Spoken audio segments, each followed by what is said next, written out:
ये कैसा मुनसिफ आया है कि जिसने ना जुगते की ना जुमलाबाजी की, ना जालिम की वकालत की, ना कमजोर का मजाक उड़ाया, ना साइल की तजलील की, बल्कि इंसाफ और तहफ़्फ़ुज़ भी मुहैया किया। सलाम सर, ग्रेट सलाम।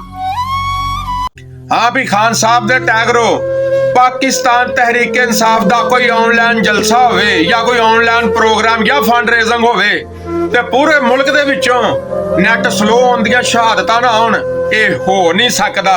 शार्क मछली ਜਿਹੜੀ ਆ ਨਾ ਉਹ ਹੁਣ ਸਮੁੰਦਰ ਦੇ ਵਿੱਚ ਨੈਟ ਦੀਆਂ ਤਾਰਾਂ ਨੂੰ ਪੈ ਗਈ। ਅੱਗੇ ਤੁਸੀਂ ਸਮਝ ਗਏ ਜੋ ਗੱਲ ਇਹ ਆ ਵੀ 9 ਵਜੇ ਦੀ ਟੈਲੀਥੋਨ यानी पीटीआई ਦੀ ਫੰਡ ਰੇਜ਼ਿੰਗ ਸ਼ੁਰੂ ਹੋਈ ਆ ਤੇ ਮੇਰੇ तमाम ਦੋਸਤਾਂ ਭੈਣਾਂ ਭਰਾਵਾਂ ਵੀਰਾਂ ਅੱਗੇ ਅਪੀਲ ਆ ਕਿ ਜੈਸ ਕੈਸ਼ ਦੇ ਅੰਦਰ ਜਾਓ। ਉੱਥੇ ਪਾਕਿਸਤਾਨ ਤਹਿਰੀਕ ਇਨਸਾਫ ਨੂੰ ਡੋਨੇਸ਼ਨ ਦੀ ਜਿਹੜੀ ਆ ਨਾ ਸਾਈਡ ਹੈਗੀ ਆ, ਉੱਥੇ 1 ਰੁਪਈਏ ਤੋਂ ਲੱਗ ਕੇ ਜਿੰਨੇ ਮਰਜ਼ੀ ਤੁਸੀਂ ਦੇ ਸਕਦੇ ਜੋ। ਤੇ तमाम मेरे वीर भरा 5 10 20 50 ਤੁਹਾਨੂੰ ਪਤਾ ਕਿ ਪੀਟੀਆਈ ਤੇ ਇਸ ਟਾਈਮ ਮੁਸ਼ਕਲ ਵਕਤ ਆ, ਜਿੰਨੇ ਵੀ ਹੋ ਸਕਦਾ ਵਾ ਉਹਨੂੰ ਜਿਹੜਾ ਨਾ ਡੋਨੇਟ ਕਰੋ। बहुत बहुत शुक्रिया, थैंक यू। पाकिस्तान तहरीक इंसाफ जिंदाबाद, खान साहब जिंदाबाद।